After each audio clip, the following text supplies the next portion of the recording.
Hello, everyone. Welcome to another Sunday Talk within the Nine-Sided Circle. I am your host, Noor Kyle. And I am her faithful sidekick, Mushtaq Ali. Yes. And thank you, all of you, for coming to celebrate my birthday with me today. It's so nice to have you all here for my birthday party, whether you're here live or watching on the replay. It's just a lot of fun to say that. But really, we are going to get down to business today, and we are going to continue our hidden Hello. conversation. But first of Anji? all, we, Going Uh, to yeah. mute Alco. There. Taken care uh, of. yeah, thank you.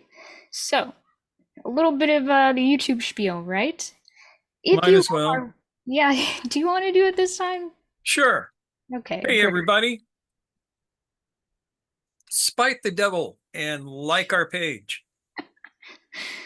Yes, like And our channel, maybe like our like our channel. Facebook Subscribe to page. us. Like Yeah. this video.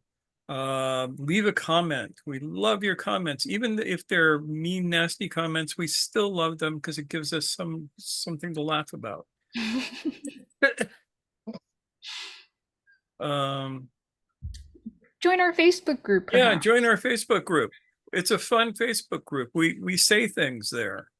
And most importantly, right now, consider joining us for our retreat in India in the beginning of September this year. If you're totally crazy, Yes, we're going to so be doing a lot of fun things for that. It's going to be working on the body, the mind, and the emotions all at once. There are going to be some very specific movement practices. There is going to be we are going to work so that the people there can learn how to do what's called the present moment zikr, which is something that was created almost 1,000 years ago. It's our one vocal zikr, group zikr that we do. And you can't just sit down and do it. Yeah, because it's not just going la la la. It's not that. You have to learn to be present through the zikr and pay attention and know what the hell you're saying, because otherwise you're gonna end up saying to everybody there's nothing in your dog but God, and that's embarrassing. dogs, though. Well, it's true, but yeah, if you don't know, there's a difference between kalb and qalb. And Westerners oftentimes make that mistake, and people who speak Arabic find it hilarious.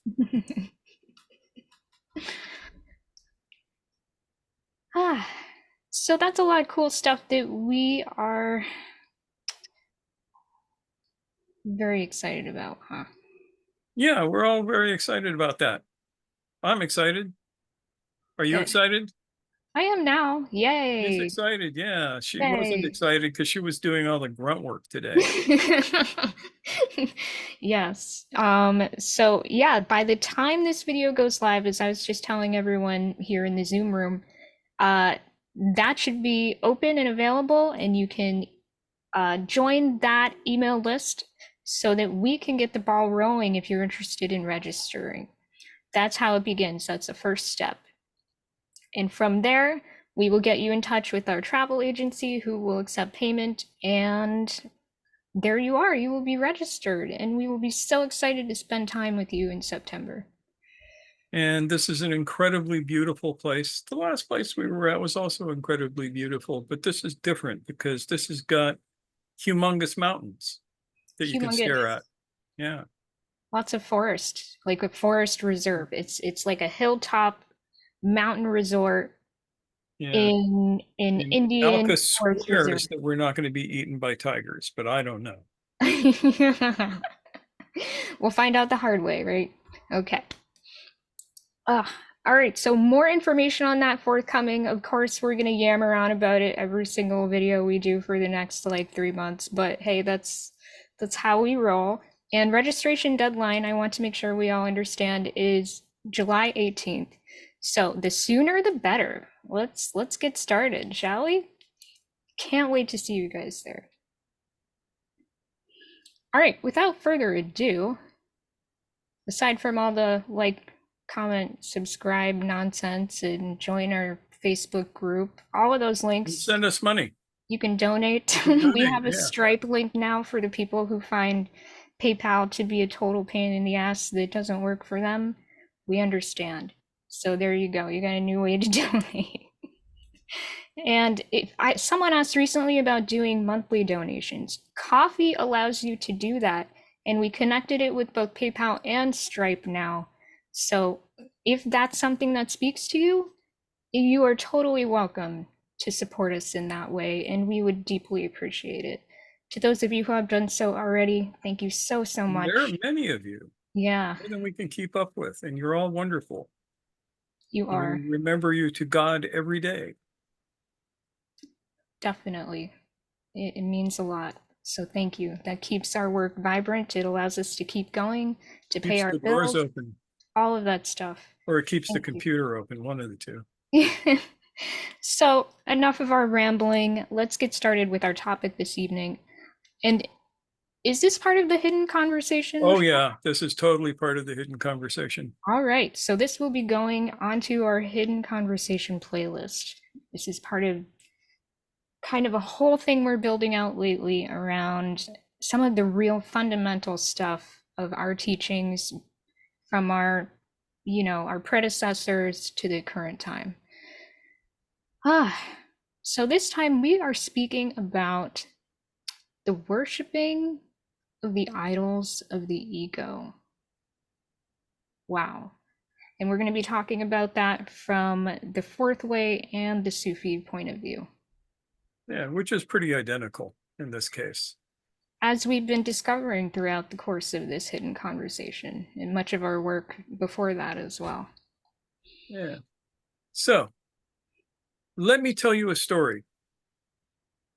When I was a young whippersnapper, 14, 15 years old, I forget how old exactly. I just started high school.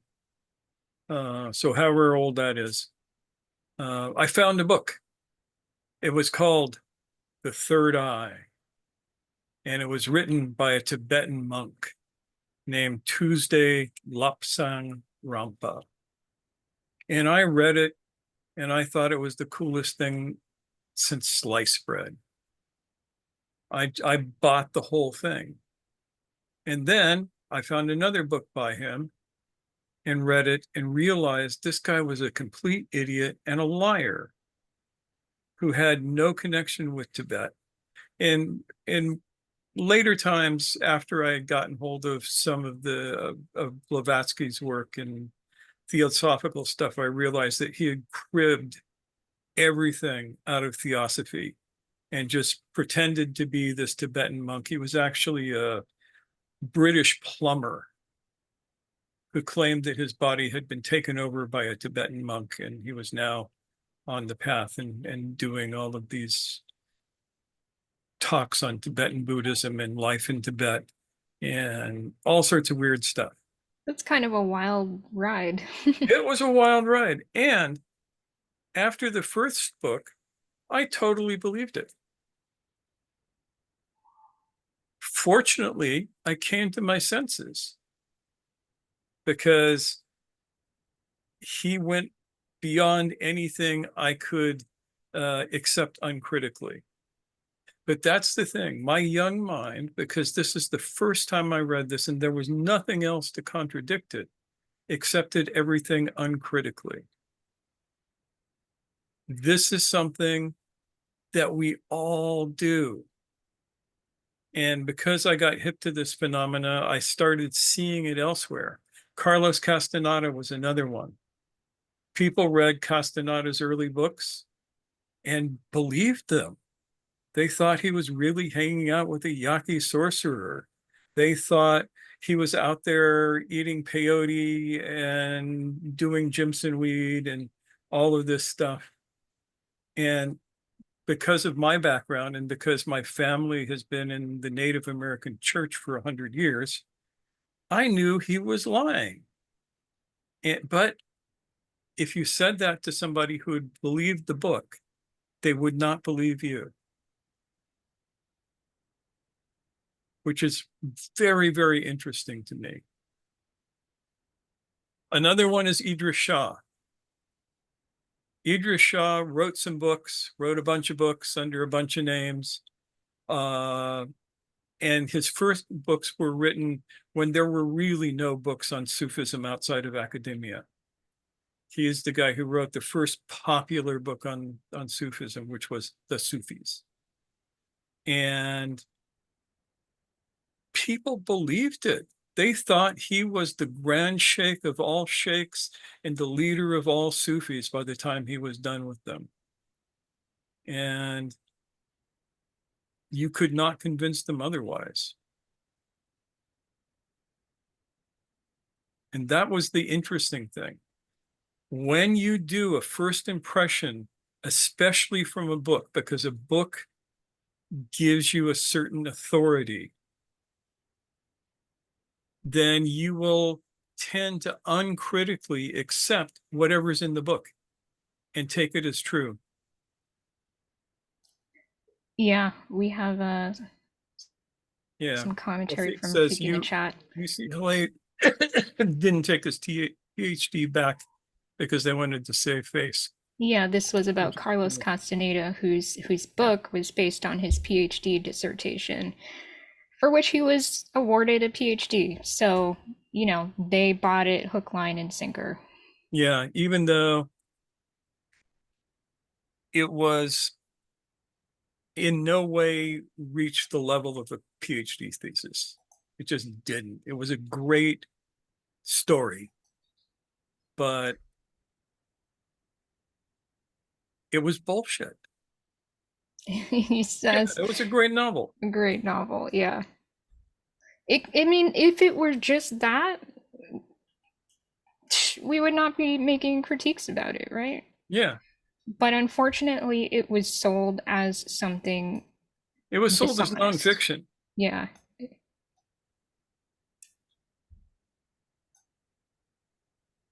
and it's unfortunate. Yeah. And Todd says if he were telling the truth, he would have been the world's worst anthropologist. Yes, but we can beat on Carlos all day long, and there'll be Yeah, that is plenty of not what this punches talk left is over. about. Yeah, Yeah. I want you all to see if you can think of a time in your life where you read something by an authority or what appeared to be authority and accepted it uncritically and acted as if it were real. Has anybody here not done that?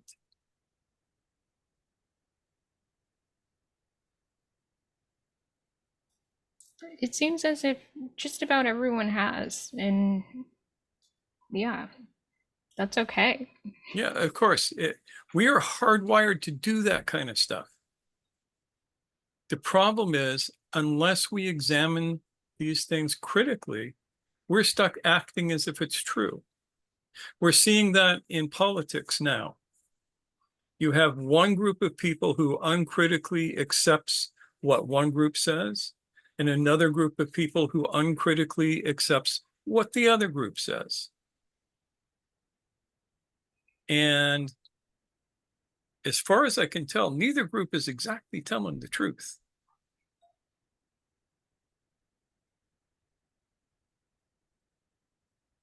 And if you were to go up to one of the people who is going, "This is the truth," and ask them, "How do you know this is the truth? What evidence are you basing this on?" They won't give you evidence because they can't. And if you keep calling them um,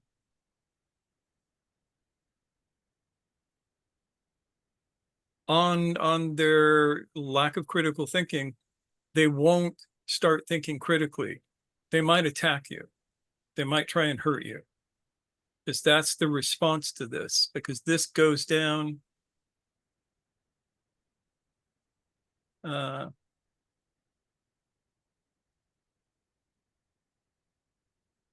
I'm not sure what's going on, Todd, with this shop hidden conversations.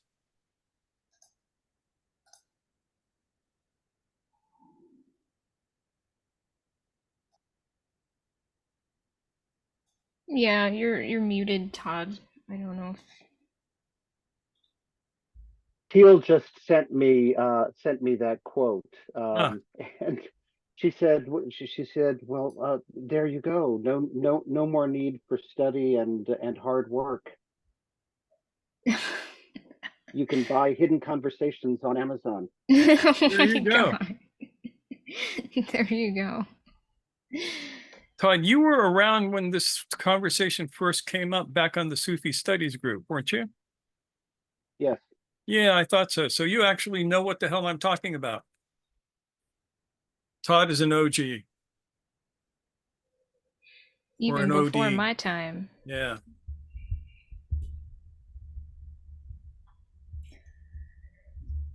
So, where were we? We were talking about. We were talking about this phenomenon. Now, this is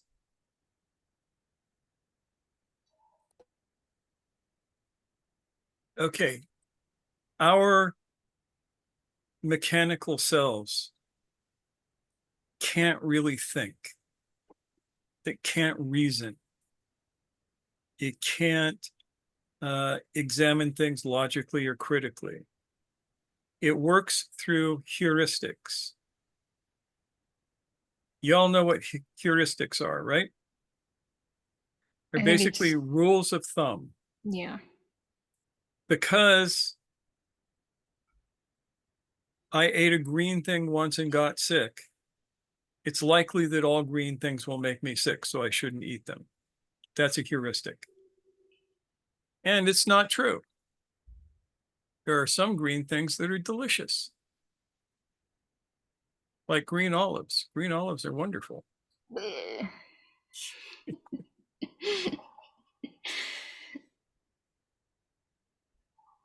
Your mileage may vary, but yes.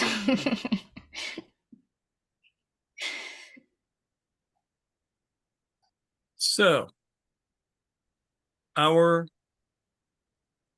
mechanical self builds heuristics around the world and projects them on the world and acts as if those heuristics were true. Does this make sense? Can you relate to this?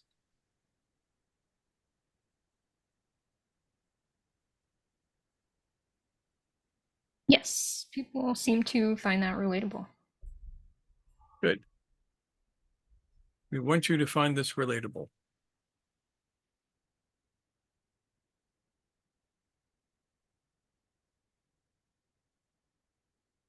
Can I make a remark? Yes, please. Interestingly enough, it was trust in one of those frauds which you listed, as you can Oh, imagine, which kind of evolved in me the heuristic, which eventually led me to the nine-sided circle. That happens.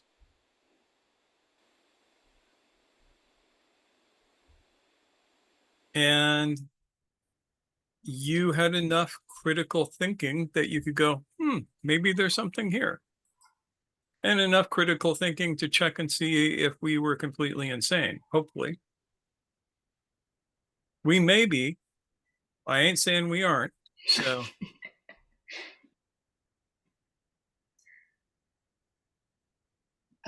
I have okay, a yeah, question. Yeah, sure. so something that is coming to my mind when you're saying mechanical cells working through heuristics. Uh, so, for example, we have learned, all of us, that sun rises from the east and sets in the west. But the reality is it never rises, never sets. It's the earth movement. yeah, So will the that difference be between the an example? metaphor that we tell ourselves about what's going on and what's actually going on in the universe.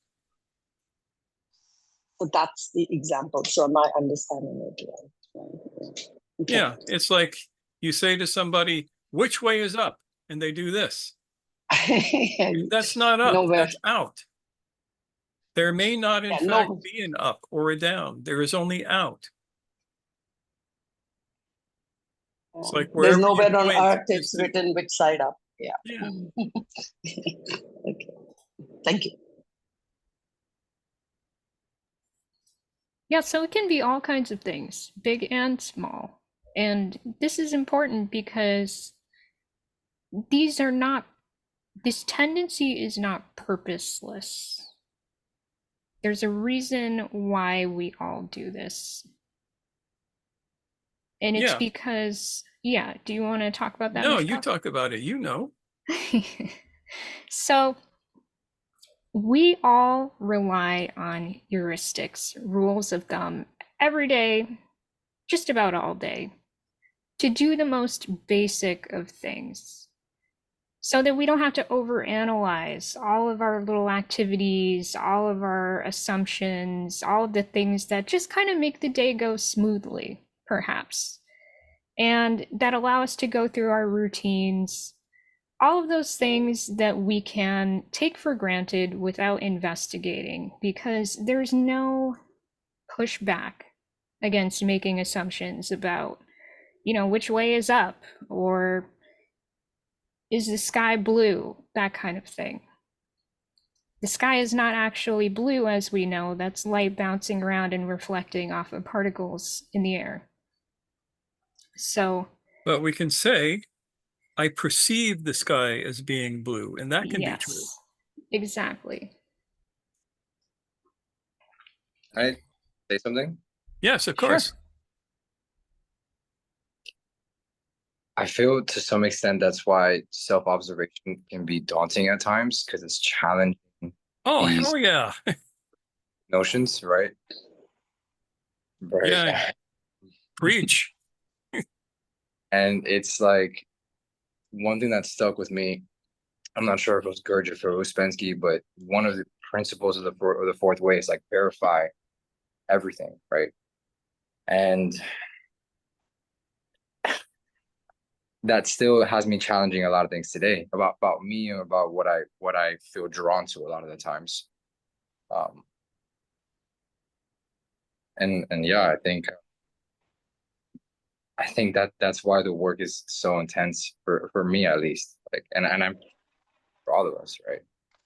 Absolutely. And the thing we have to remember is that there are as many people out there who have read, usually In Search of the Miraculous is one of the big ones, and then accepted everything in it uncritically. And to this day, they all insist that that's the real truth, even though we now know that it's not in so many ways, especially not in English translation. Yes. And when we get into those places where we start bumping up against the, you know, when we start getting pushed back on our heuristics, our shortcuts, our generalizations, our assumptions, that's where things start to get tricky. And sometimes it makes people freak out, even. Oh, Because yeah. you're It frequently makes challenging, people freak out. yeah, you're challenging something that feels like a fundamental intrinsic worldview for them. Yeah, Osama. Yeah, last month I read the book, excuse me, the book Journey of the Soul, story of Hayy bin Yaqzan. It's a short story, and in it the author was using pretty much like a philosophical, scientific way of describing the world. However, this is from like the 1100s. So the facts that were used are pretty much outdated. And I thought, I'm like, how dangerous is it to use facts to talk about the truth? That just because we're perceiving it, or because we're using quote unquote scientific methods, and now things become factual to describe the truth, the undescribable, like it just threw me off guard. Because I'm reading, I'm like, man, this is so outdated. Like, and you know, he's writing it with a level of certainty. He has that certitude in what he's writing in it. So yeah, I just wanted to share that. Yeah, and we can see that all the time. We can especially see it in areas that we're not connected. Yeah. Like for me, it is fundamentalist, literalist Christians who insist that the world is, what, 4,000 years old and all of that kind of stuff. And that the flood came and it wiped out the entirety of the world, and everything that's living sprung from the number of animals that could be put 2 by 2 on this ark without any problems with inbreeding.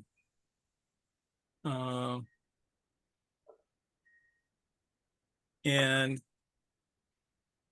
they will get violent if you point out to them that nothing that they say is true. No evidence supports it. But they know it's true because they read it in this book. And we see that in every Yeah. religious group when We you may even press do on those that topics. ourselves if we're I not mean, careful. I know I've had moments where I'm like, yeah, no, oh my gosh, I can't believe this trigger is coming up for me, that someone's talking about this, I don't know, this spiritual or religious subject matter that I didn't realize that I had built a little bit of a crystallization around, and now that's being poked at. Wow, what an uncomfortable feeling that often is. So we do have some hands up, and I saw Todd had his hand up. Jonathan, Adrian. Todd, would you like to go first? I don't know how long you were waiting. Sure. Yeah, very quickly. The one advantage the sciences have over the other branches of philosophy is the assumption, at least with philosophy of science since about the 16th century, is the assumption that not only can you be wrong, but that eventually in time you will be shown to be incomplete, or that whatever you believe will be superseded by better understanding and better approximation of the facts. It's there are no shortcuts there, and there's no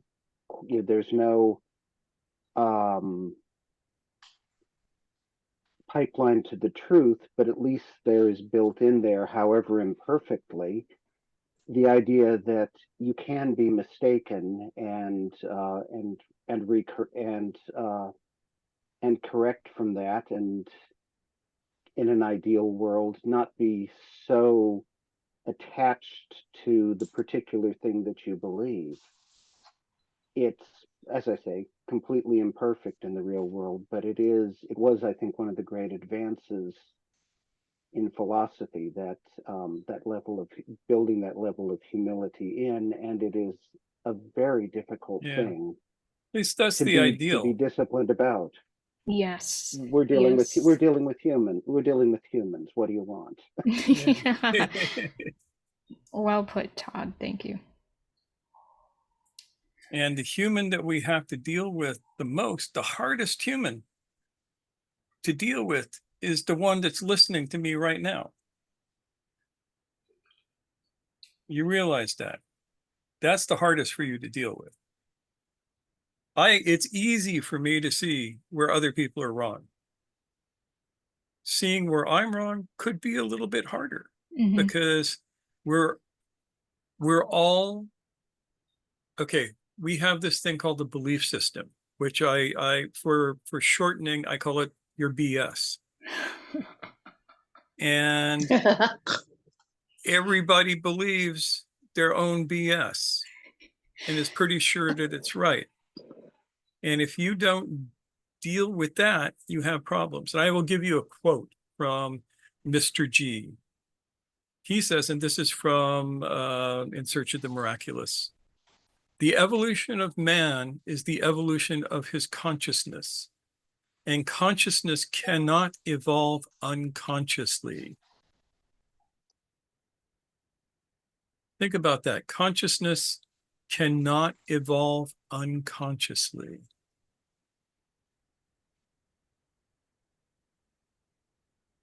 That's why it's such an uphill slog sometimes. Yeah.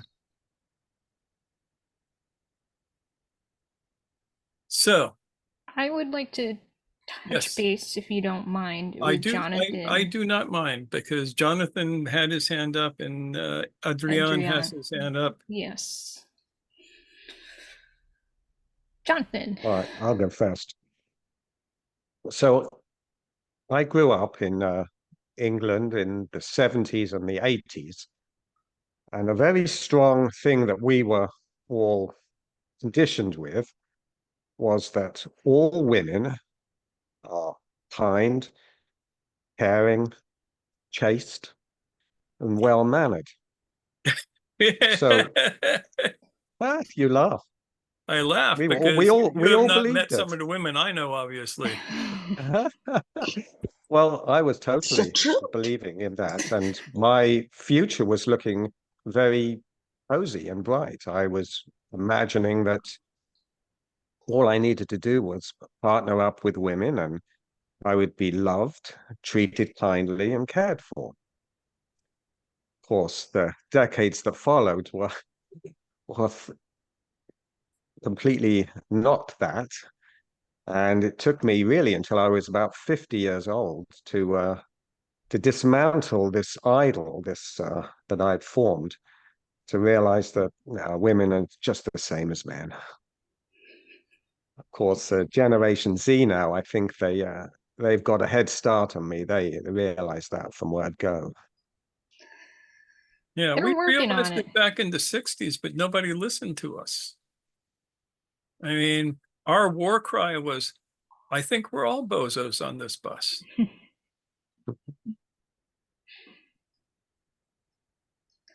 But yeah, Jonathan, that's things like that are definitely what we're talking about. These stereotypes, generalizations that we just tend to, for whatever reason, to be given and to cling to. And when those things are challenged, it's a shakeup, one way or another. Yeah, I can relate it totally to what Jonathan was saying, even though I grew up 20 years earlier. There was a nursery rhyme, sugar and spice and all things nice. That's what little girls are made of. I get the line Yeah. for the boys, but it was boys are nasty. Yeah, snips and snails and puppy dog tail. Yeah, that's it. I remember it well. I thought that it was terrible because who wants to cut the tail off of a puppy? I know. Boys don't. Well, some boys would do that. Some girls would do that. Some girls would do that. Yeah, but nobody I know, thank God. So Puppies will be keeping their tails around here. Yeah, we tend to accept uncritically what we have been given from an apparent authority. First thing, the first thing that, whatever the first thing is that is given to us by an apparent authority, we will tend to accept uncritically, especially if we feel a certain amount of simpatico with that authority. So in my young case, I really wanted to know deeply about things like Tibetan Buddhism. And because it was a book published by a publisher, it must be true. The guy has to be an authority. So I literally spent probably 4 months accepting that book uncritically, read it a couple of times, learned all of this cool theosophical stuff that had nothing to do with Tibetan Buddhism. Zero, zip, nada. But it was all about seeing auras, which you would be hard to see unless you got brain surgery. That was part of the book, is the guy supposedly got special Tibetan brain surgery to open his third eye.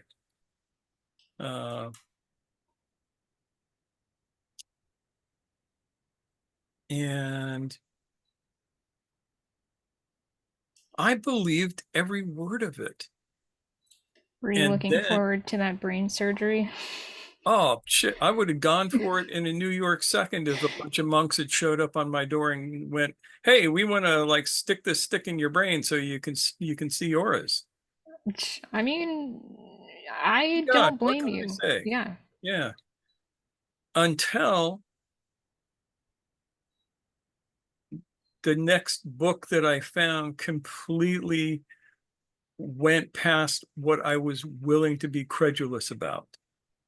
And then it was like a cascade of questioning everything this guy said. And also finding a couple of books by Evans Wentz down at the local college bookstore. You probably don't know him. He was a early translator of actual Tibetan doctrines and manuscripts and stuff. And it was totally different than what this dude with the third eye was talking about. And it's like, shit, this guy pulled the wool over my eyes. And I resented that, which is often what happens. Either you find ways to invalidate what everybody else is saying and believe harder on the person, or you get mad.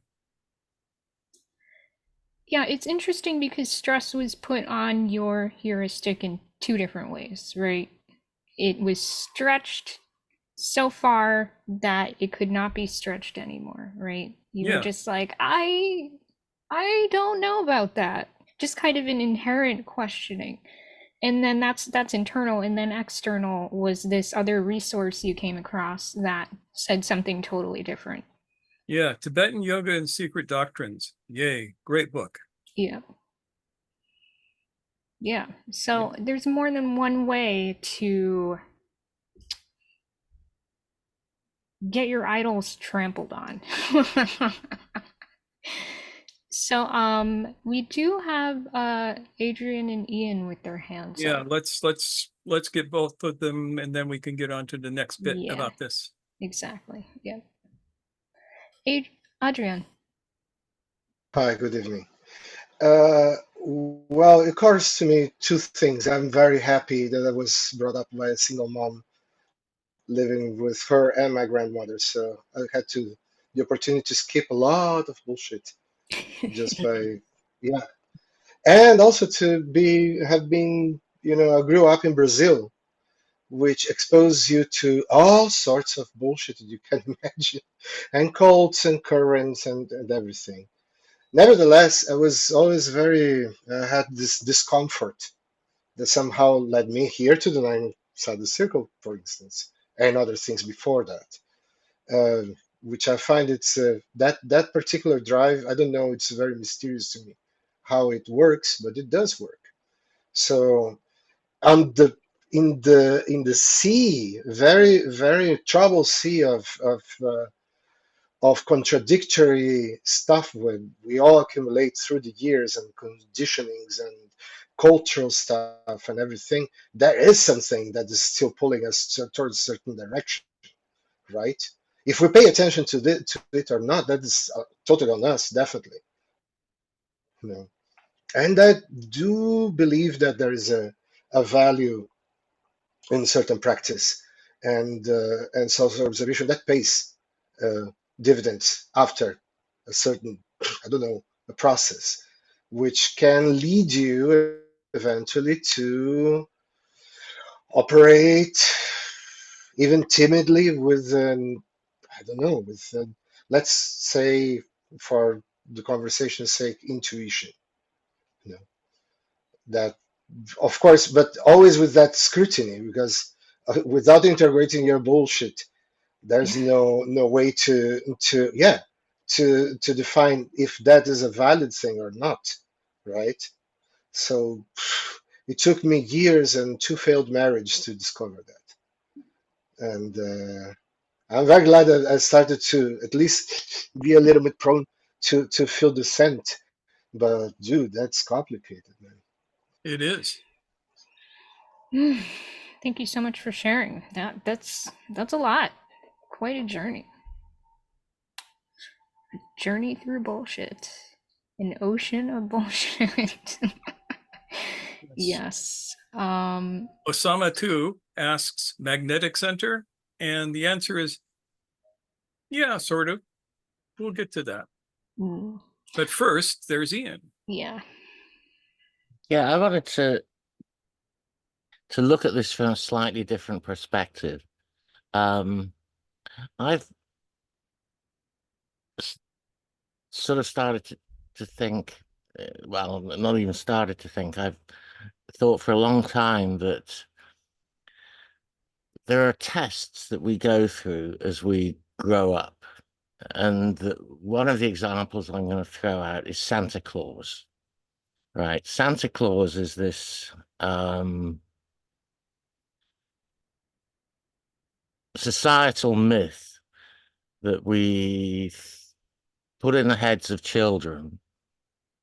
And in many ways, it's a very beautiful myth. But at some point, in order to grow up to be an adult, we have to see through it. And I think there are many things like that. I mean, certainly in my own case, I distinctly remember the time when I started arguing with my parents and said, this can't possibly be real. And I felt that they kind of insulted my intelligence when they tried to resist my skepticism. I had the same thing when my mother continued to insist that she was 21, and then I realized that she couldn't possibly be. And then for me, when I was 14, I left the church that I was brought up with. And I think that a lot of people don't do that. A lot of people get caught, somehow a lot of people don't seem to get to the point where they're willing to challenge their beliefs, which is basically what you've been talking about. And yet I think there is something innate in us that is capable of doing that. I just wanted to kind of throw that perspective out there. I mean, I also had the advantage later on that I was trained as a physicist, and a couple of in the first term, which you would call a semester, I mean, they introduced us to Thomas Kuhn's book, The Structure of Scientific Revolutions, which showed sort of how long it could take for scientific paradigms to change. And Karl Popper, who introduced the idea that if an idea was not falsifiable, that it wasn't a scientific idea. Yeah, which is a great idea. We needed that. Absolutely, yeah. Anyway, I'll leave it at that. I just wanted to throw out that kind of way of thinking. Yeah, Whitney has commented second education, and I think I know what you mean, but I don't want to presume. So what do you mean by that, Whitney? And thank you, Ian. That was great stuff. Where you stop believing all the things you were told as a child and start pursuing your own ideas or the ideas that are leading you along. Yeah. The trick is to find a way to test your new ideas so that they don't end up being as dumb as your old ideas. And that's always hard. Struggle is real. Yeah. And that's what I want to talk about next.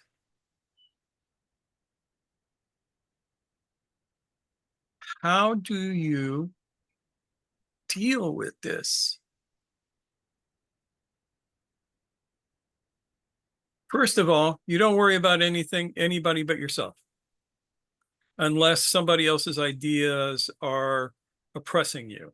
Then you have to worry about their ideas. But for the most part, you worry about your own.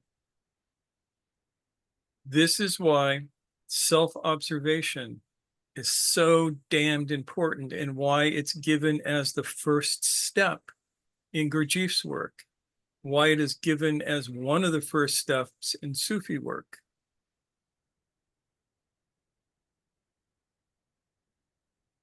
You ask yourself the question, what do I believe?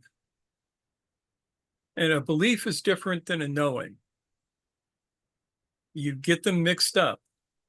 But for instance, I know that gravity works,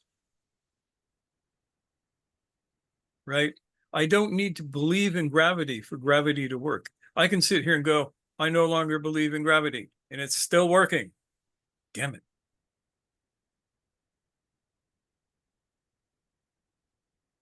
It's like, God, who was it?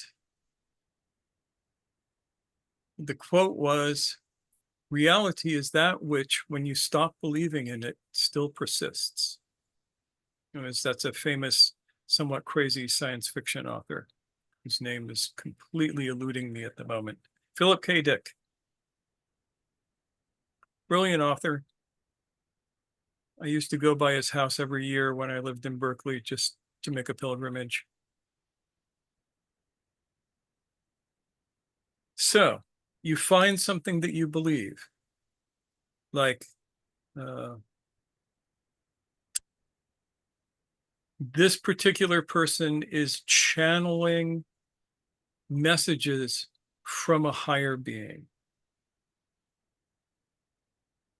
And you ask yourself, how do I know that's true? What evidence am I basing this belief on? And you start deconstructing it. I'm thinking of this one because I had a really good friend and housemate whose grandmother was deeply involved in an organization called the Summit Lighthouse, which was run by this woman who claimed to be channeling all of these great ascended masters that she had stolen from Theosophy again. Everybody steals from Theosophy.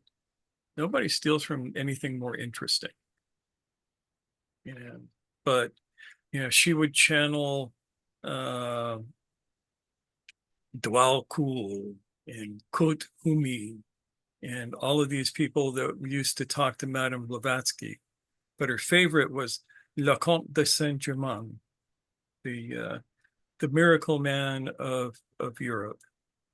And she developed an entire mythology around this dude that was completely unsupported by any evidence whatsoever.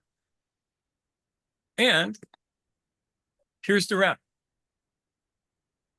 Well, folks, I have exciting news for you.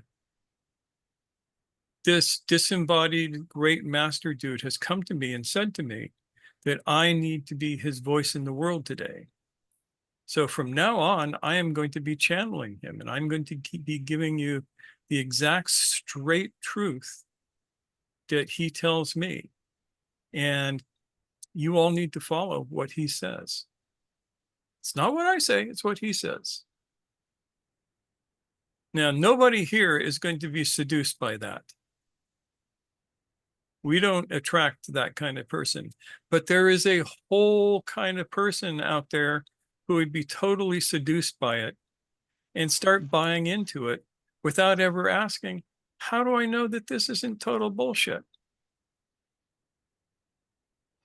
I don't know. Keep talking, man.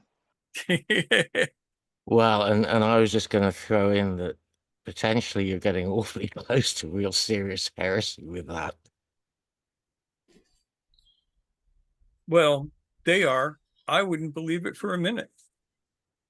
But that's what they do. And I want you to notice, think about it. most of you by now at least sort of accept that Noor and I may know what we're talking about. And if we came to you and said, hey, the gods are telling us something, angels have come and informed us to give you this message, some of you might go, well, maybe, as opposed to, nah, which is what you need to do. Even if it's true, even if we're true, which it is not and never could be, because God doesn't like us that much. Speak for yourself, man. If God liked you that much, you wouldn't be stuck with me, my love. Oh, I disagree. But nonetheless, I think we are all in a place where that is not really our thing. It's Yeah. true. But examine the mechanism by which you would wonder if that were true. If not, like I said, I don't think anybody here that I'm talking to on the actual would believe that shit. Well, I think it's healthy to ask the question. Yeah. But, to have a really discerning answer in response to that question of, what, could that be true? Do I believe it? Yeah. More than that, how can I test for that being true? Yeah, that's a That's good the way big to one. phrase it. I mean, I remember I was in the presence of one of these channels who was channeling a 10,000-year-old Atlantean, somebody or another. And I looked at her and said, say something in Atlantean. And the look on her face was one of pure panic. Because she couldn't speak Atlantean. The dude who she was supposedly channeling couldn't speak anything but English. Couldn't even speak French. And everybody speaks French. She couldn't speak French.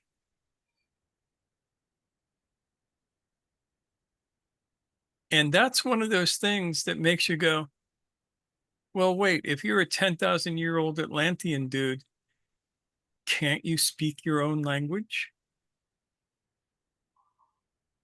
And if you get any other answer than yes, you can kind of assume that there might be something a little bit fishy. So you need to know the questions to ask, not of other people.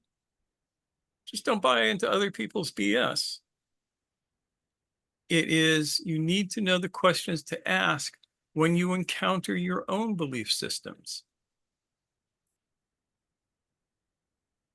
I believe this. Why do you believe this? Because this dude said that it's the case. It's like, for you recovering Catholics here, the Pope is infallible in matters of religion. How do we know this? The College of Cardinals said so. But the College of Cardinals are not infallible. You ever think of that? The College of Cardinals are not infallible. Nowhere does it say the College of Cardinals are infallible. And yet they say the Pope is infallible. But if the College of Cardinals can make mistakes, that might be one of their mistakes. Could be. We have the same thing in Shia Islam. The Ayatollahs are supposed to be protected from making mistakes, basically infallible. God will protect them from making mistakes because they're at such a high spiritual level. And yet, if you get 3 Ayatollahs in the same room, I guarantee you will get 4 different opinions. 100% of the time. Those dudes do not agree with anything. And then we have the Sunnis. Everybody gets picked on tonight. They say that what the entire community agrees on is true. They've never seen American politics. The idea that 100 idiots are smarter than one idiot is ridiculous. The tyranny of consensus in their case. Yep. And Todd is right. It usually comes down to, if you don't believe us, we will hit you with a stick. Osama, you've been patiently waiting while I rant. Yeah, I'm loving the rant. I mean, it seems like this idea is, well, I do love this question of what do I believe? Why do I believe it? And keep going down that path. How do I know that this is true? That's the bottom line. How do I know that this is true? If you Right. can't know that it's true, it's not. Right. So it seems like this idea of this 3 steps of or 3 whatever it is of certainty, right? علم اليقين, عين اليقين, حق اليقين. The knowledge of certainty, the eye of certainty, Yeah. and the truth of certainty. Now, I have there's some kind of resistance to the idea of, I really don't know what it is, but just hearing it, like, it seems so materialistic. Where's the magic? Where's the mystery? Where's where's the music? Where's love in But all of this? you find it in the Ain al-Yaqin and the Haqq al-Yaqin. That's where you find that. The Ilm al-Yaqin, the certainty that you get from study and books and learned people, is the lowest level of this, and should always be taken with at least a small Siberian salt mine. Ain al-Yaqin is that which you perceive with your senses, that which you perceive as real by direct encounter. As the incredible string band used to say, you might find that if you walk into a wall, you get a certain sensation of reality. That's Ain al-Yaqin. That also needs to be doubted because the senses can be messed with. Haqq al-Yaqin is incredibly rare. This is the certainty that is gifted to you by the divine reality. And it never has anything to do with lottery numbers. Sorry. This is the kind of certainty where you go, oh, consciousness is real. Wow, it's real because I'm experiencing it now and I connect with it. And I seem to be a verb.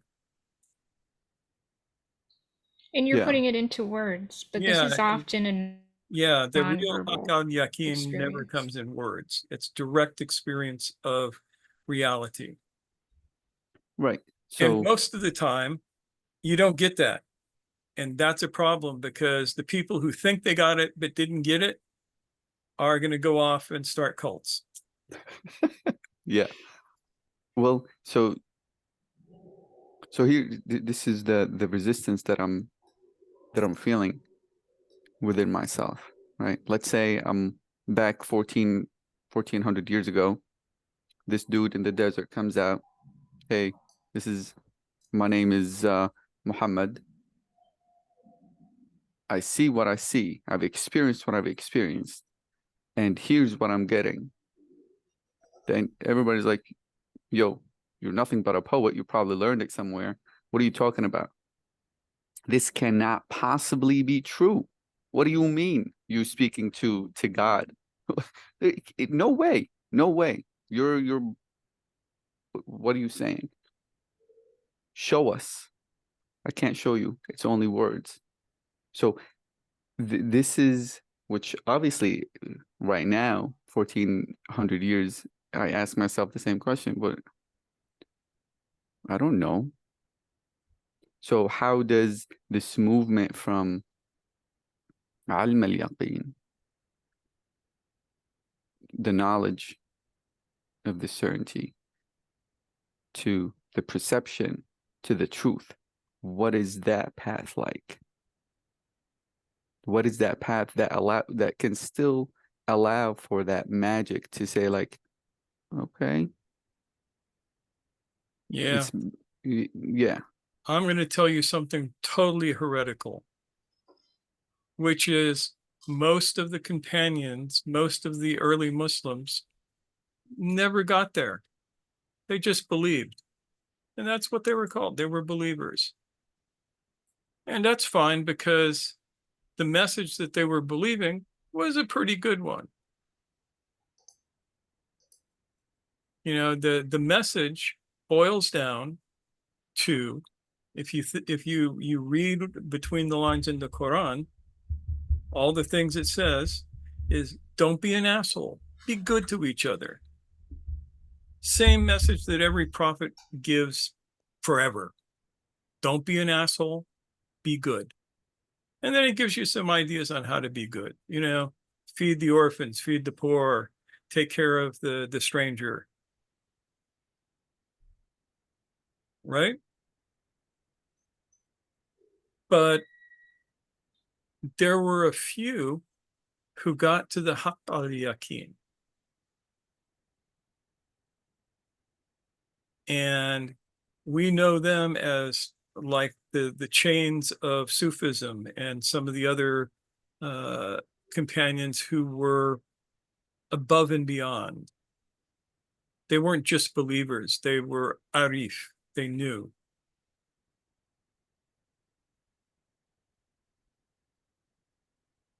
That makes sense? Don't burn me at the stake. Yeah, that makes sense.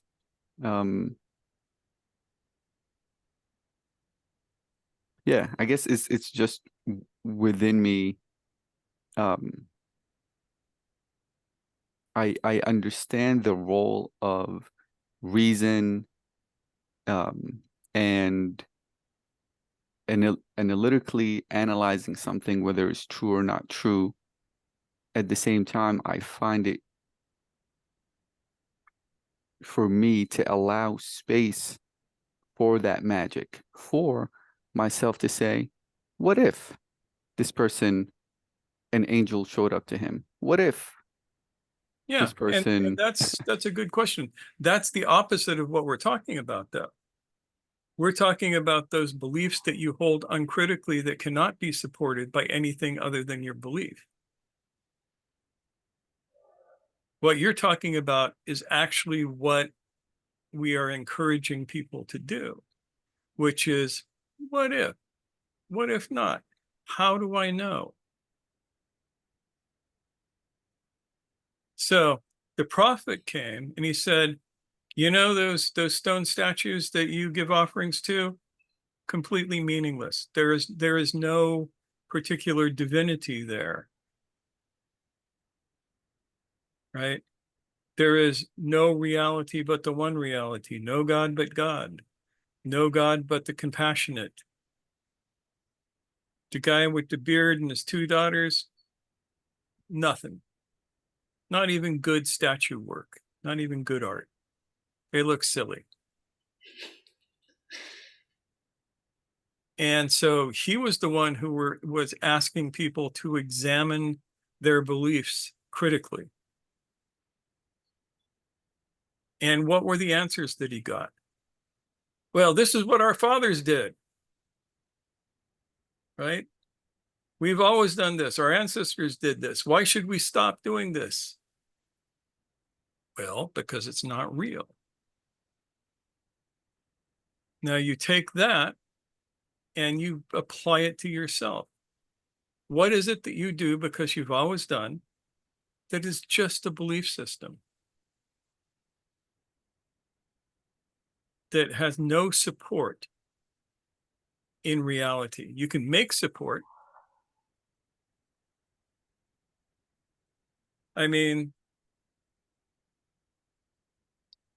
an example, Christians don't like gay people. Some Christians don't like gay people. Why? The Bible condemns homosexuality, but Does it? And if it does, so what? First of all, the thing that I love the best about the passage that everybody quotes is that it is entirely in the masculine when you read the Hebrew. A man shall not lay with another man. This means that lesbianism is completely above board. Any women can do it. It is not Rubber stamp. rubber You stamp. go, girls. So, but they never talk about that. People who are say they take the Bible literally are not taking it literally because they slop everything over. God doesn't want you to have abortions. God gives a recipe for a magical abortion in Leviticus. I kid you not. Look it up.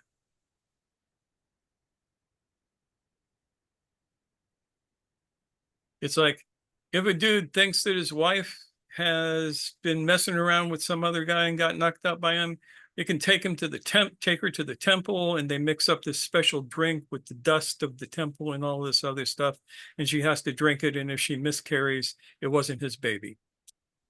It's there. It's in the Bible. Go figure. Yes, and as Todd points out, and he would know, life begins with the ruach, the first breath, according to the Torah.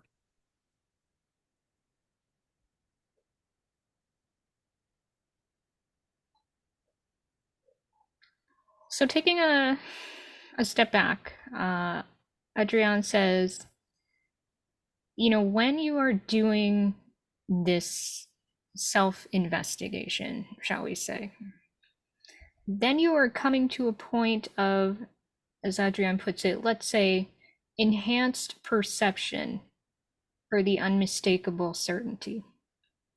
So I feel like it can feel threatening to do this kind of self-investigation. It's like you're deconstructing the things that you become comfortable with or that you are fascinated by, that entice you.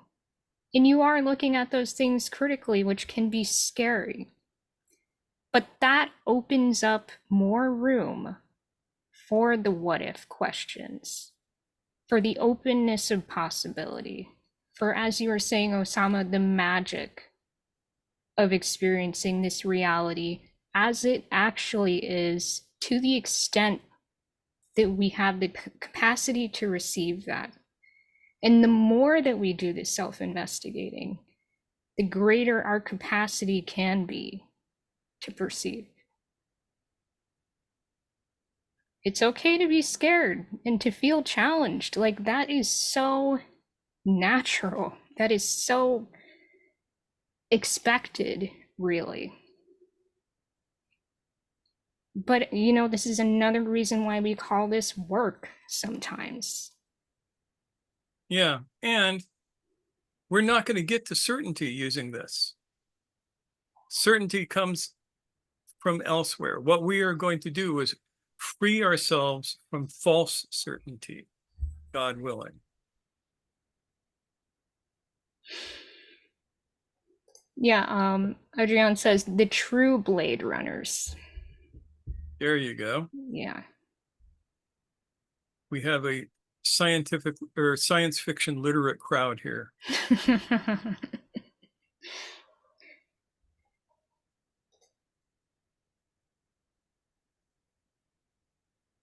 So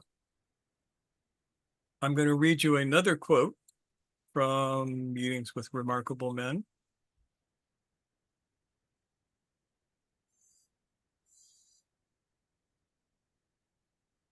A very important moment in the work on oneself is when a man, sorry, Gurdjieff was male-oriented, when a man begins to distinguish his personality and his essence. A man's real I, his individuality, can grow only from his essence. It can be said that a man's individuality is his essence, grown up, mature. But in order to enable essence to grow up, it is first of all necessary to weaken the constant pressure of personality upon it, because the obstacles to growth of essence are contained in personality. And that is the crux of this entire evening's talk. The heuristics, the internal checklist that you have, that you use to see what's true in the world is Your BS checklist, yeah, by it's the your way. BS checklist. Yeah, your belief system checklist. And it comes up all the time. Many years ago, this dude sent me a email in which he said, "Don't you know that a Sufi never calls himself a Sufi because it is arrogance?" He got this from reading an Idris Shah book. The guy never talked to a real dervish in his life. But because he read it by somebody who he thought was an authority, he thought it was true. And he then quoted, a Sufi said that I never say that I'm a Sufi because it would bring problems on me. I replied to him that if the real reason that Sufis never, never, ever, under any circumstances, say that they're Sufis is because Sufis, since shortly after the death of the prophet, have been outlawed in every decent Muslim country in the world. So if you go around saying you're a Sufi, you're going to get in trouble. And what we usually do instead is we start a rumor that the most reactionary Wahhabi dude in the community is secretly a Sufi, and then sit back and watch the fun. Then I told him that I was going to tell everybody that he was a Sufi. Oh my God. And he blocked me from his email after that. Big gasp. I was rowdier in my youth. Yeah, you were a rapscallion. Damn. So, yes, as you were saying, in some places it is legitimately problematic for a myriad of, wanting to be and stay alive reasons to declare yourself a Sufi. Yeah. That's a thing. But this idiot read in a book somewhere that Sufis never say they're Sufis, and he took it as a heuristic. That became part of his checklist. So he would go down, doesn't say he's a Sufi, check. Wears a funny hat, check. Has cool looking robes, check. Counts his tasbih all the time, check. He's a Sufi. Oh yeah, speaks with a funny accent. That's something that always amuses me. I know all of these guys who are a member of a particular Sufi order, and because their sheikh was a Cypriot Turk, they all spoke with a Turkish accent, and that includes the Americans who don't speak a word of Turkish. Uh-huh, yep. They all spoke like him. It was like, really, dude? Really? You catch women doing the same thing, Yeah. Well, they would never let us talk to women in that group. Oh, of course. They did not exist to you all. No, they kept them hidden in the kitchen. So yeah, this is an interesting predicament, right? Yeah. And that goes with the heuristics that people don't question.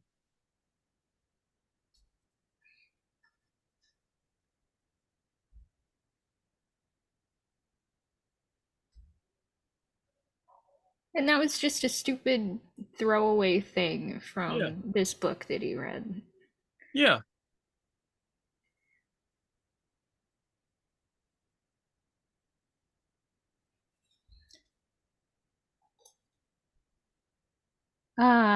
So Austin says, partly one of the reasons I like J. Krishnamurti's teachings is because he's challenging all of our heuristics. Yeah, he was. Yeah. He was a bad relentless. Boy. We like him. You all know the story of Krishnamurti, right?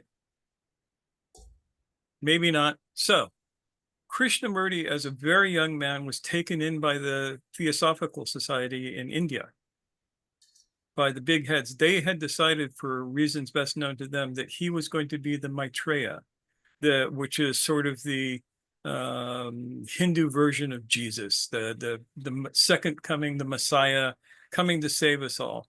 And they trained him for years, since like 4 or 5 years old, to take on the mantle of the Maitreya.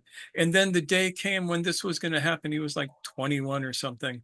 And thousands of people came to the place in India to witness his transformation into the Maitreya.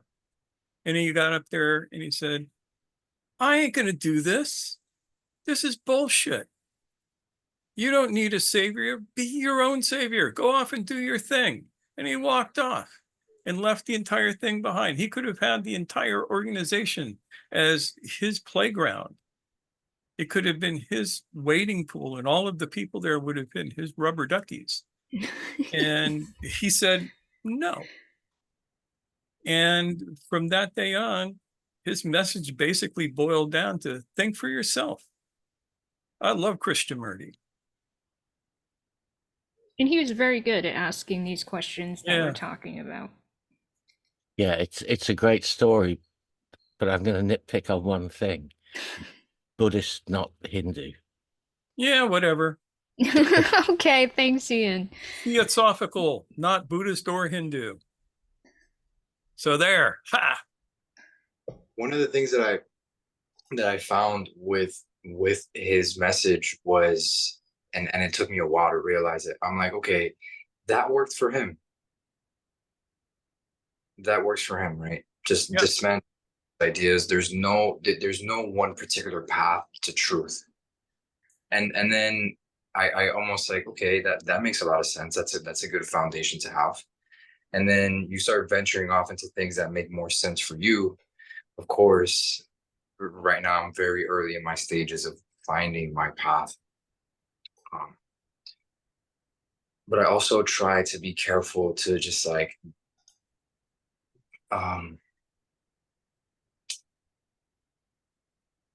almost like wither away with everything and say, oh, that's just not it. That's not it. That's not it.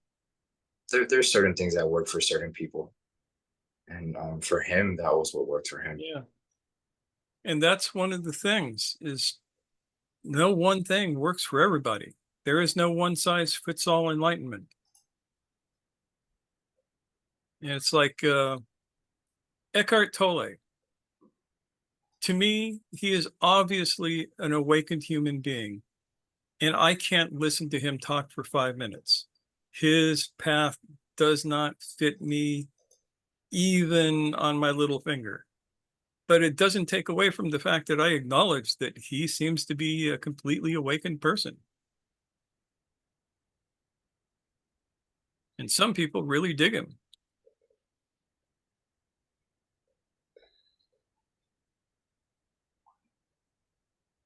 Yeah, Krishnamurti is a great term. He's a bad boy. Yeah, he's a bad boy. Challenges. I was just going to say, challenging.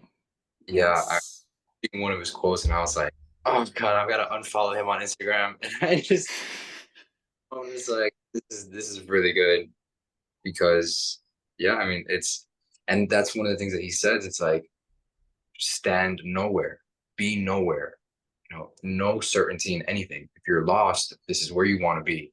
And for us, it's like being lost or having no certainty. It's like, where's my identity in that?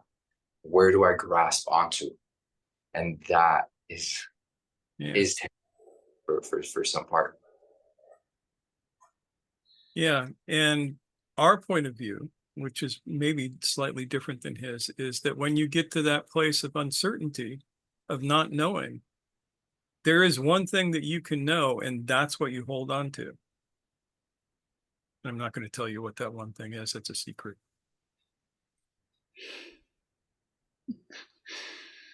I think we're wearing everyone out. This is a difficult topic. This is. Yeah. So Todd has I don't know if it's he has something important to say, which I think we sort of touched on before.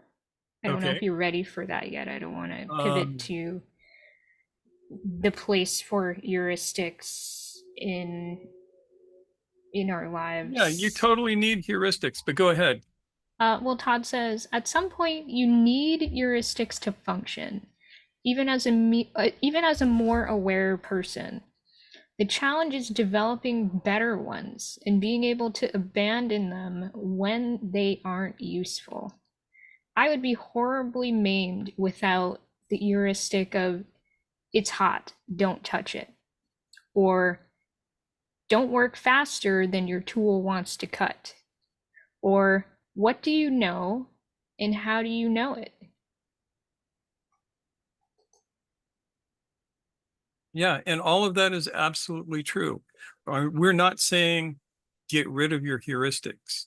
No, What and you I want- tried to make that point early on, Yeah. that they allow us to some extent, when optional, optimal functioning, whatever, is present, they save us a lot of time and a lot of and it was a lot of skin. wasted energy is avoided. And you want your heuristics to be ones that actually relate to reality and not active until you need them. So I have a heuristic to say, if I hear a barking dog running at me, to turn and face it and be prepared to be attacked. Too old to run away, so. But I don't walk down the street listening for the barking dog. I don't go to sleep at night being afraid of the barking dog. I don't dream of the barking dog. I don't get up in the morning in a cold sweat because I'm afraid the barking dog might be in the room with me. When I don't hear a barking dog, I don't worry about the barking dog. I worry about the dog that doesn't bark. He's out there somewhere.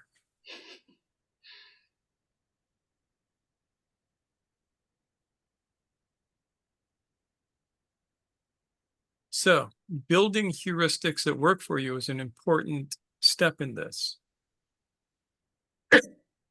And being conscious and observing your heuristics is also important. So first you do self-observation. You find a heuristic. Then you do self-remembering and observe the heuristic at work. And that will help you realize that you are not that pattern. That pattern is just something that you learned. As you pull energy away from that particular heuristic, it becomes easier to change it or discard it if it's no longer useful.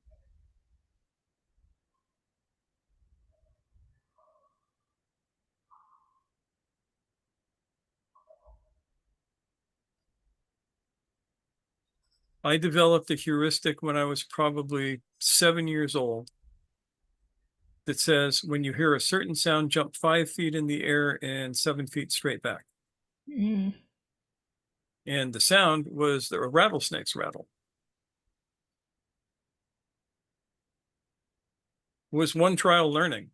Bzz, yike! And I keep that heuristic because it was a good one. Kept me from getting snake bit.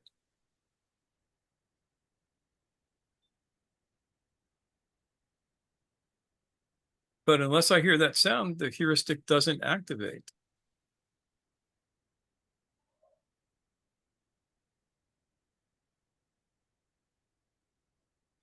So, self-observation, self-remembering as you observe the pattern of the ego as it works out its stuff. And you don't try and stop it at first. You just observe it. It's like, oh, I have a heuristic that says I should be anxious about this. Let's watch me be anxious. Well, isn't that interesting? Look at how my body's reacting to this. You just observe it for a while. Once you get a good sense of the observation, you stop observing in that sense and you just be present with it.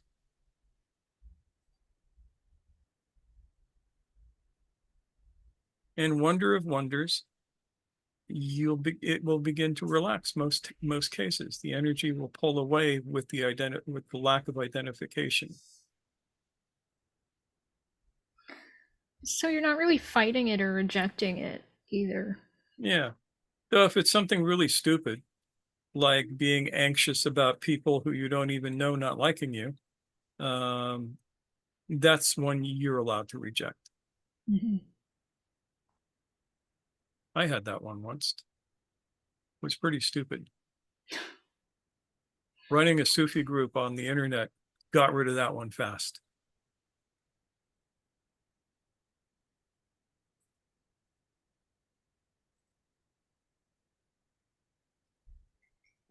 All right, time for thoughts and questions.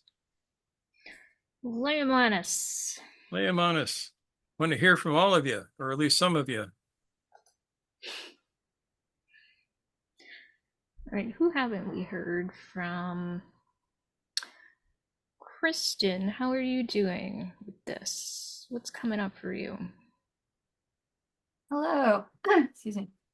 I'm doing pretty good. I mean, this all definitely resonates and makes a lot of sense. It's bringing up experiences I've had being in, like a few years ago, I was in a group of kind of spiritual seekers online group, and I saw the way that, you know, people had their own mystical experiences, and their ego kind of got wrapped around that and made it into a like chosen one or messiah story. But if you're in a group of people where everyone thinks they're the chosen one or they're the messiah, it turns into a dumpster fire pretty fast. So I ended up leaving that group because it got to a certain point where there was like a new petty fight every day, and that wasn't what I joined that group for originally. I joined because I had my own experiences and I was trying to make sense of them. And I guess I've learned to just like hold all of those experiences very lightly and not try to make up a story or and my feelings about them change over time and evolve over time.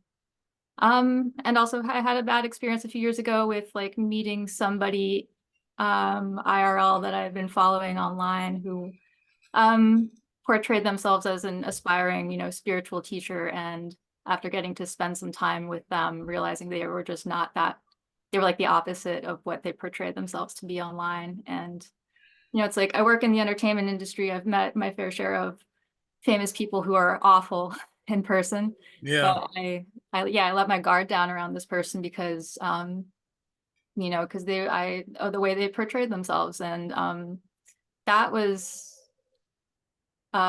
took a while to get over. And oh yeah, that can hurt like hell. Yeah, that was tough. But it also I think definitely led to me you know, learned a lot of hard lessons, and you know, contributed to me starting to develop my own heuristics and sharpen them and be a lot more discerning when it comes to who I listen to. And I think it was also a time period where like I was like really starved for like a sort of connection with other people that I could talk about like spiritual experiences with or anything. Like I just didn't have those people in my life. And so to like get to cultivate a friendship with somebody is like something I was really hungry for.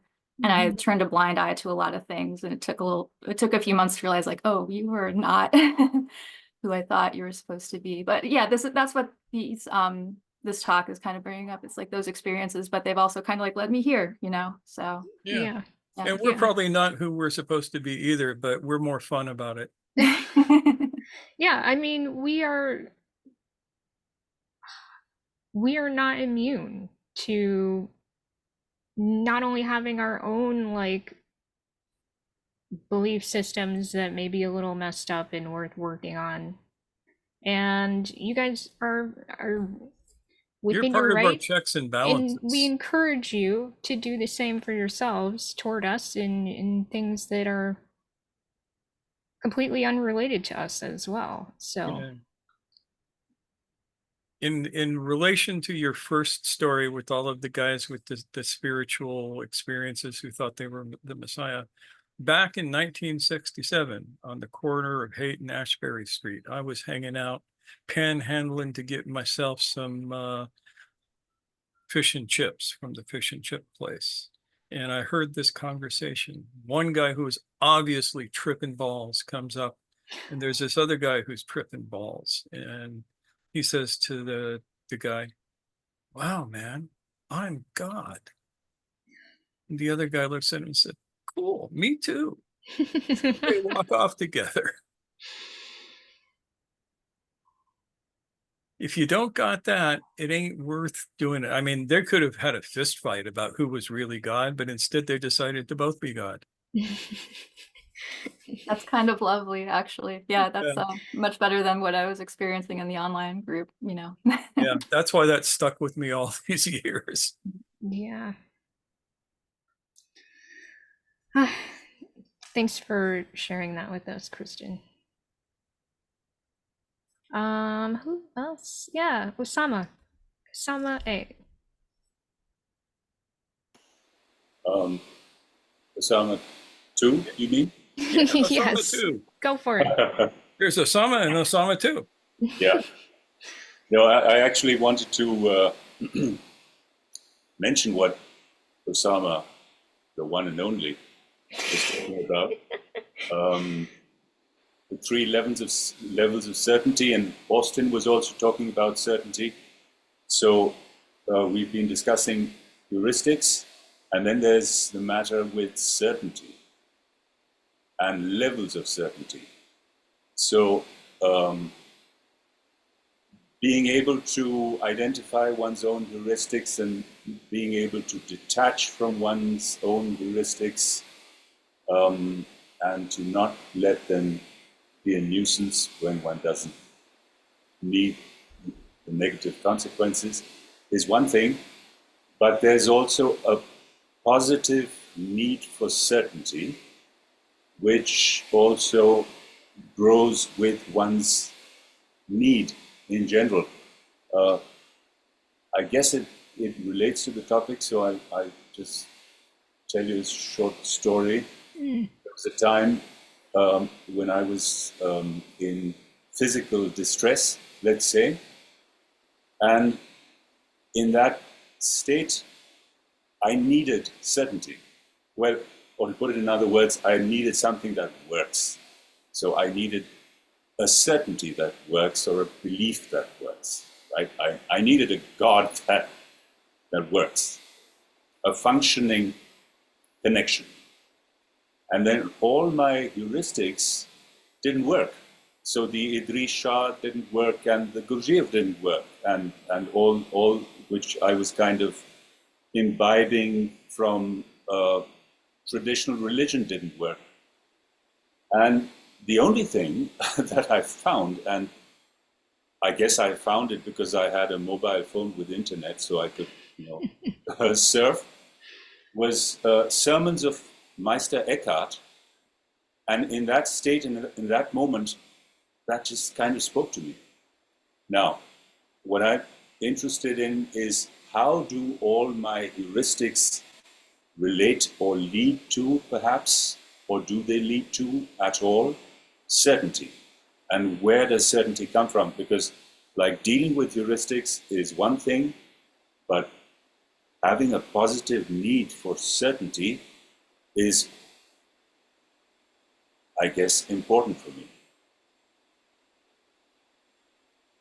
So I don't know whether that was a question or not, but that's all I had to say.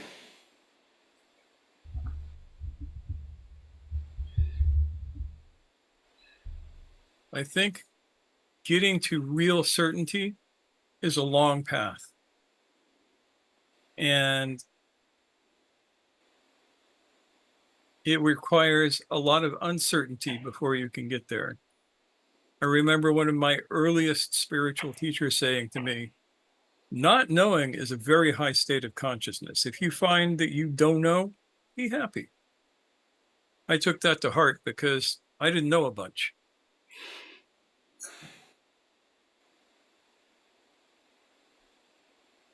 Yeah, I'm just going to throw in something that I was very big into quite a long time ago, but it was very helpful for me. And it's a kind of at a tangent to this, but it's the idea of unlearning. Because there are so many things that we learn over time, and it's very important to unlearn a lot of those things. I wish I could. I know I didn't just come up with that idea. I'm sure I got it from somewhere, but I can't remember right now where it was. But it was very important for me at the time. I like that word, unlearning. Yes. Because I think, as I was saying earlier, it creates space. It creates space for us to learn, to discover the truth as it manifests through us.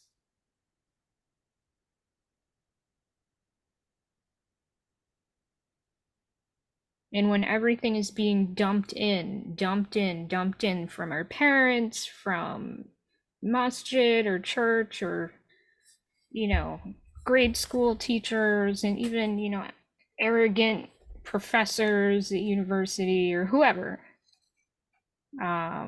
podcasts, politicians, blah, blah, blah, that's just dumped in. And the unlearning is the upheaval of all the stuff that's been dumped in, the spitting out of.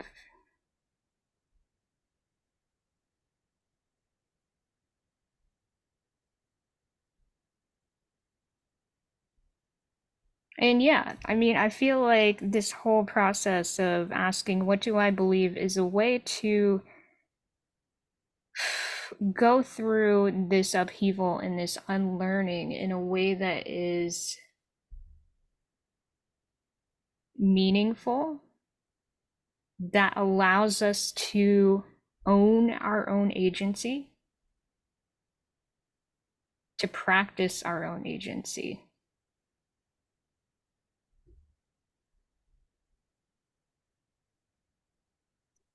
Yeah, I think that's a very important point. I think that's very much a part of it, is that to be autonomous, you have to be able to question things.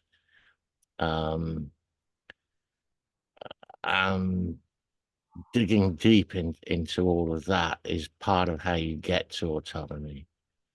Yeah. And it takes a lot of bravery. I think for just about all of us, it takes bravery to do that unlearning. Yeah, I went through an experience in 1987 where I kind of pushed myself to, I describe it as the brink of sanity. And I think the only reason I was able to do that and survive it was because I'd taken a lot of psychedelics earlier in my Yeah, that youth often and learned helps. how to deal with funky states. It's been that experience was a long time ago, and I did have one more experience like it about 9 years later, but nothing since.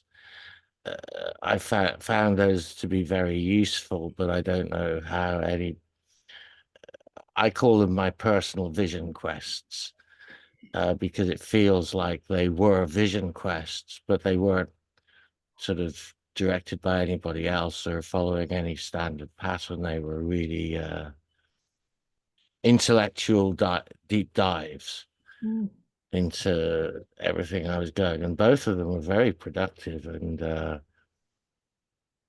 in both cases, I came out of the experience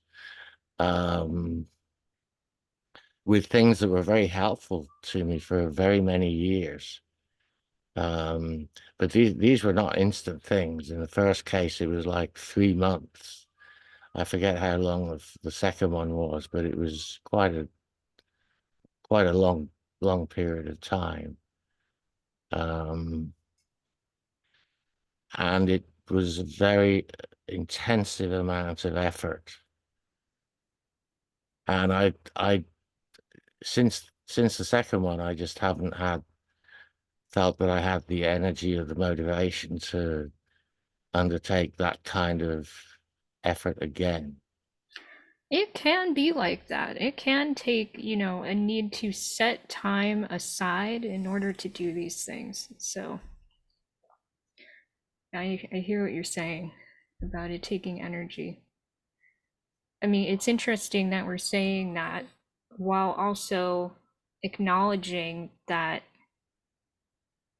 heuristics themselves take a lot of energy, especially the ones that keep us stuck or feel constricting. Yeah, they take a huge amount of energy. Yeah. Um, thanks, Ian. I want to check in with Austin.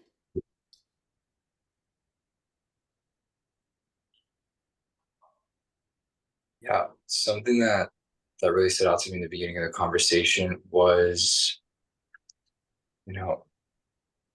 asking ourselves, is this true?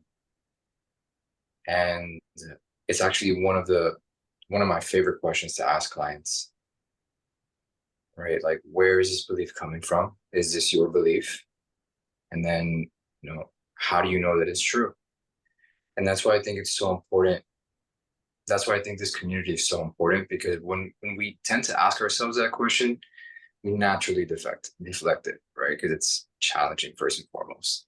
But when you're in a group setting or when you're talking one-to-one with someone, it's a lot easier to say like, oh, like, is this really true for me? Like, is this belief that I have and I've held for myself for such a long time, is it really valid? Right? And even noticing some of my heuristics now, and this is thanks to Ian. He posted a blog post from the Gurdjieff International Review about attention, and I read it and it resonated with me completely, right?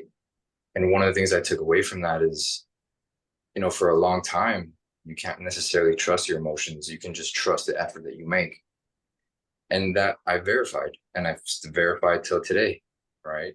Yesterday I was overthinking, and then today I went outside and sat on the ground, and I was like, this is incredible. And I'm just noticed that, and I was like, oh, that's this oscillation of emotions happening again. It's like sight.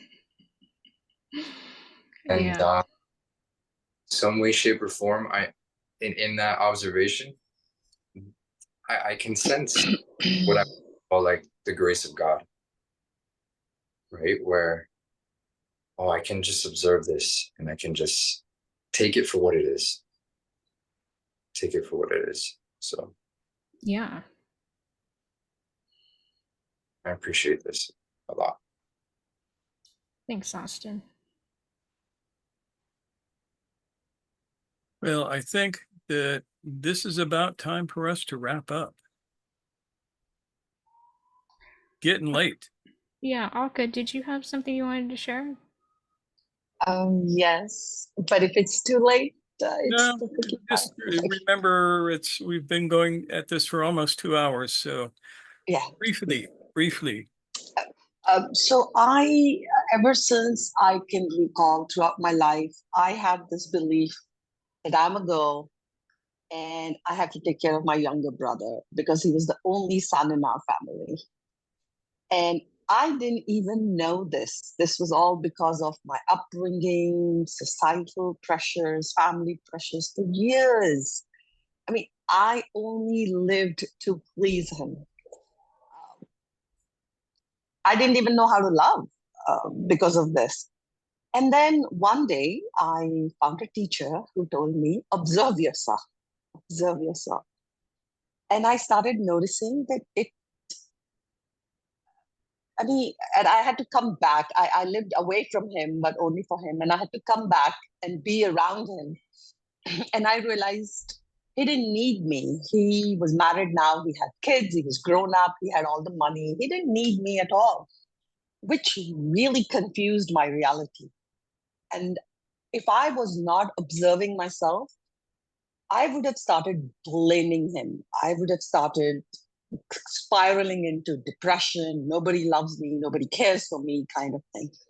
But because I was observing, I realized it was my habit to take care of me, to take care of him. It was my pressure. It's not like I truly loved him. I knew nothing better. That was the thing I observed. And then slowly, when I realized that this is my drama, this is my entertainment, this is my belief, I still love him. In fact, I love him now more genuinely. But I don't blame him for all my 50 years of drama. So the love is more genuine, and so that's all I wanted to share. But that's how that observation helped me. Yeah, that letting go of a really gripping heuristic that you were given. Yeah. So thanks that to reminds me that there's one thing we didn't get a chance to talk about tonight, which is the three major constraints on you that create the heuristics. And very quickly, those are biological, cultural, and personal. Biological constraints are the parameters in which your body operates. The cultural constraints are exactly what you were just talking about. And personal constraints are the stuff that we build up individually in our lives. And just say that briefly before we take off. But we may have to talk about those more later. Yeah, I mean, that kind of reminds me of, that's a whole tangent. I think we should talk about that another time. Yep. But, put it on the list, Nora. Yeah, I will. And Shuri, I think you're the only one that we haven't heard from. You want to pass? No? All right, cool. So we have had the opportunity to hear from just about everybody tonight. Great. Austin, do you have a last thought?